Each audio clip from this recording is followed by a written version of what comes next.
Bulletin की शुरुआत करेंगे। आपको बता दें कि सरकार ने सत्र से पहले सर्वदलीय बैठक बुलाई है। सरकार ने सत्र से पहले ये सर्वदलीय बैठक बुलाई है, जिसमें आपको बता दें कि इस बैठक में जो क्योंकि कल से बजट सत्र की शुरुआत होने जा रही है, यानी कि बजट पेश किया जाएगा 23 तारीख को, और उससे पहले आज ये सर्वदलीय बैठक है जिसमें तमाम नेता जो हैं विपक्षी दलों के वो भी शामिल होंगे और संसदीय कार्य मंत्री नेताओं के साथ बैठक करेंगे और उसमें उन मुद्दों पर बातचीत की जाएगी कि बजट में किसको क्या शामिल करना है और किनको लेकर के जो है तमाम नेता सोच रहे हैं।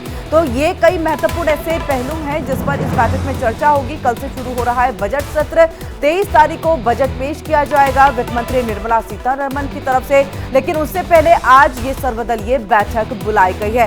तो बड़ी खबर है, सरकार ने सत्र से पहले सर्वदलीय बैठक बुलाई है। संसद सत्र से पहले सर्वदलीय बैठक आज है। आपको बता दें कि प्रतिपक्ष नेता राहुल गांधी इस बैठक में मौजूद रहेंगे, लेकिन टीएमसी की तरफ से ममता बनर्जी इस बैठक में नहीं पहुंचेंगी।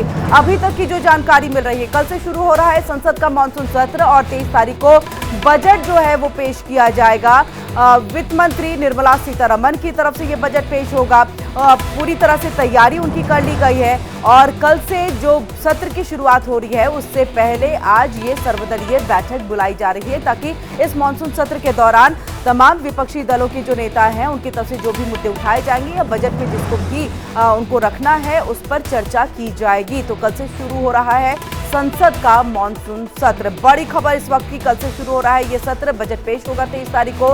वित्त मंत्री निर्मला सीतारमण बजट पेश करेंगी। संसदीय कार्य मंत्री नेताओं के साथ बैठक करेंगे। संसदीय कार्य मंत्री किरण रिजिजू नेताओं के साथ बैठक करेंगे। तो इन सब के साथ आज सर्वदलीय बैठक में सभी पक्ष विपक्ष के नेता जो है वो शामिल होंगे, लेकिन टीएमसी की अभी तक की जो जानकारी मिल रही है कि टीएमसी की नेता जो है वो इसमें नहीं पहुंचेंगी, टीएमसी प्रमुख इसमें नहीं पहुंचेंगी, ममता बनर्जी, ऐसी अभी फिलहाल जानकारी मिल रही है। लेकिन वहीं राहुल गांधी से लेके बाकी सभी विपक्ष के नेता जो है इस बैठक में शामिल होंगे। तो सर्वदलीय बैठक बुलाई गई है। तकरीबन 11 बजे जो है ये बैठक शुरू होगी, अभी तक की जो जानकारी मिल रही है, और इन सब के साथ कई मुद्दों पर बातचीत होगी।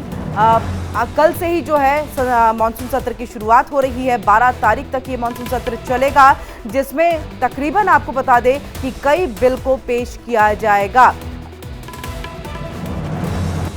तो सरकार ने सत्र से पहले ये सर्वदलीय बैठक बुलाई है। बहुत महत्वपूर्ण ये सर्वदलीय बैठक है। सर्वदलीय बैठक बुलाई गई जिससे उन मुद्दों को समझा जा सके जिन्हें वे बजट के दौरान जो है उसमें उठाना चाहते हैं।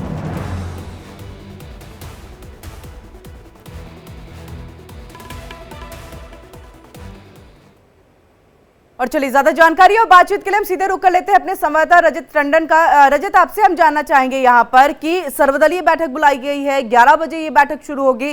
क्या जानकारी है, कौन कौन से ऐसे मेन पहलू हैं जिस पर इस बैठक के दौरान चर्चा होगी? देखिए, ये हमेशा से ही जो भी सेशन हो उसके पहले एक ऑल पार्टी मीटिंग बुलाई जाती है जिसमें पक्ष और विपक्ष साथ में होता है। पहले ये लगभग 2-3 मीटिंग्स होती थी, जो एक स्पीकर अलग बुलाते थे, राज्यसभा की अलग होती थी और पार्लियामेंट्री अफेयर्स मिनिस्टर की, यानी लगभग 3 मीटिंग्स होती थी। लेकिन अब उसको कट शॉर्ट करके एक मीटिंग कर दिया गया है, जो कि पार्लियामेंट अफेयर्स मिनिस्टर्स ने 11:30 बजे संसद भवन परिसर में बुलाया है, जिसमें स्वयं प्राइम मिनिस्टर मौजूद होंगे और विपक्ष ने कहा है कि हाँ वो जाएंगे। तो माना ये जा सकता है कि पहली बात कि एक ही मीटिंग होगी। दूसरी बात कि पहली बार ऐसा होगा कि विपक्ष के नेता के तौर पे राहुल गांधी इस मीटिंग को अटेंड करेंगे। 4-5 बड़े मुद्दे हैं जो विपक्ष उठाना चाहता है। पहला बेरोजगारी का, दूसरा महंगाई का, तीसरा पेपर लीक का। ये 3 अहम मुद्दे हैं जिसको लेकर विपक्ष घेरना चाहता है। साथ ही साथ क्योंकि ये जो मानसून सत्र है, एक्सटेंडेड पार्ट ऑफ मानसून सत्र जिसको कहा जाता है, इस बार क्योंकि चुनाव था इसलिए फुल फ्लेजेड बजट अभी तक देश को नहीं मिला है, वोट ऑफ अकाउंट से था। तो वो जो बजट है वो भी निर्मला सीतारमण पेश करेंगी, जिससे देखना होगा कि विपक्ष उस बजट को कैसे लेता है, क्या क्या बदलाव होते हैं, रेल को क्या मिलता है, डिफेंस को क्या मिलता है, कॉर्पोरेट को क्या मिलता है, एंटरटेनमेंट इंडस्ट्री को क्या मिलता है। ये 4-5 भूमिका रहेगी। तो जो आप कह सकते हैं कि एक शुभ शुक्रवार रहेगा, वो रहेगा बजट की। बजट में इस बार क्या है, हालांकि ये बजट लेट है क्योंकि इस साल चुनाव था। साथ ही साथ 6 जो बिल हैं वो सरकार ला रही है, जिसमें 2 अहम है, कई पुराने बिल्स हैं, कई पुराने क्रिमिनल लॉज हैं जिसको चेंज है, और एक अमेंडमेंट ऐसा है जिससे जो एयरक्राफ्ट इंडस्ट्री है उसको बूस्ट मिले, वो सरकार इस सदन में लाना चाहती है। विपक्ष पूरी तैयारी में है सरकार को घेरने के, और आज की जो मीटिंग है, मुझे लगता है इस मीटिंग के बाद विपक्ष अपनी बात भी रखेगा कि वो किन किन मुद्दों पे सरकार को घेरना चाहता है। सरकार की तरफ से बिल्कुल ओपनली कहा गया है कि आप जिस भी इश्यूज पे चाहिए चर्चा कर सकते हैं, लेकिन सदन चलने दीजिए। जी, बहुत बहुत शुक्रिया रजत राकेश टंडन जी हमारे साथ यहाँ पर जुड़ने के लिए और तमाम जानकारी हम तक पहुंचाने के लिए। लेकिन इस बीच हम एक बार फिर से अपने दर्शकों को ये खबर बता देते हैं कि सरकार ने सत्र से पहले जो सर्वदलीय बैठक बुलाई है, इस बैठक के दौरान जो है बहुत महत्वपूर्ण बिल जो है वो पेश होंगे। तकरीबन 6 बिल हैं जिसे पेश किया जाएगा और संसद सत्र में कुल 6 बिल पेश होंगे। एयरक्राफ्ट बिल है, क्रिमिनल लॉ बिल होंगे पेश। यहाँ पर सत्र के दौरान विपक्ष के हंगामे के आसार दिख रहे हैं। खासतौर से विपक्ष का निशाना जो है इस सत्र के दौरान रहेगा वो है नीट का मुद्दा, महंगाई का मुद्दा और अग्निवीर का मुद्दा रहेगा, जिस पर वो सरकार को घेरने के लिए पूरी तरह से तैयार रहेंगे। और चलिए एक बार फिर से हम सीधे रुख कर लेते हैं रजत राकेश टंडन जी का, एडिटर, पॉलिटिकल एडिटर हैं, वो लगातार हमारे साथ जुड़े हुए हैं। जिस तरह से आपने बताया कि कई ऐसे मुद्दे रहेंगे जिस पर विपक्ष जो है वो घेरने के लिए सरकार को तैयार रहेगा, नीट का मुद्दा मुझे लग रहा है अभी सबसे ज्यादा अहम होगा। रजत,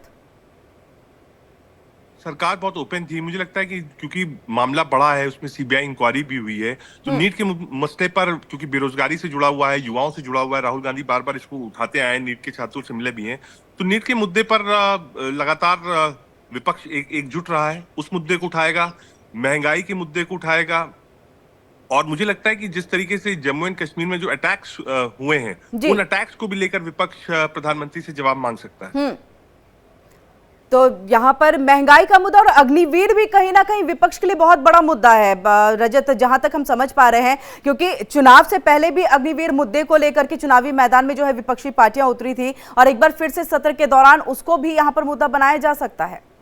देखिए, अग्निवीर है, नीट है, महंगाई है, सुरक्षा है, ये 4-5 अहम मुद्दे हैं। लेकिन मुझे लगता है कि क्योंकि जो पिछला पार्ट था सत्र का, जो कि छोटा पार्ट था जिसमें शपथ ग्रहण था सांसदों का और इंट्रोडक्शन था मिनिस्टर्स का, कौन कौन मिनिस्टर बने हैं, क्योंकि ये इश्यूज वो हैं जो उठाए जा चुके हैं। मुझे लगता है कि विपक्ष एक बार सुनना चाहेगा निर्मला सीतारमण को कि आखिर बजट में क्या दिया। उसके बाद अगर आम आदमी को, मिडिल क्लास को नहीं मिलता है, कुछ रिलैक्सेशन नहीं मिलता है, तो मुझे लगता है कि जो विपक्ष की रणनीति होगी वो यही होगी कि जो बजट आए उस बजट में क्या है उसको लेकर सरकार को घेरेंगे। बिल्कुल रजत, ये भी हम समझ सकते हैं कि सर्वदलीय बैठक में उन्हीं मुद्दों पर खासतौर से आज बैठक भी इसलिए भी बुलाई गई है ताकि सत्र सुचारू तौर पे चले, बजट में उन मुद्दों को भी शामिल किया जाए जिस पर विपक्ष भी सोचता है कि हाँ, आम जनता के लिए क्या कुछ है, शायद उनके भी मन को यहाँ पर पढ़ा जाएगा इस बैठक के दौरान।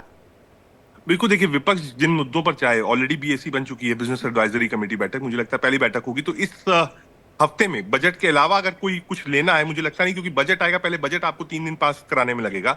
नेक्स्ट वीक आप कह सकते हैं कि वो वर्किंग डेज होंगे विपक्ष के लिए जहां वो अपने मुद्दे उठा सकता है। तो बीएससी की बैठक में जो भी तय हो जाएगा, जिन मुद्दों पर चर्चा चाहती है विपक्ष, वो बीएससी पास कर देगी। लेकिन मुझे लगता है ये जो कमिंग वीक है, अप टिल थर्सडे और फ्राइडे, ये आपका बजट सेशन ही रहेगा पूर्णतः। इसमें बहुत ज्यादा कुछ नहीं है कि कोई नया बिल आए या फिर किसी चीज पर डिस्कशन हो। ये बजट और बजट पास कराने में मुझे लगता है ये सप्ताह जाएगा। लेकिन क्योंकि एक लंबा हाउस है, ये 13 तारीख तक चलने वाला है, तो जो भी चीजें रहेगी वो अपकमिंग वीक जो रहेगा संसद सत्र का, उसमें विपक्ष अपने मुद्दे उठा पाएगा। जी, बहुत बहुत शुक्रिया रजत, तमाम जानकारी हम तक यहाँ पर पहुंचाने के लिए। और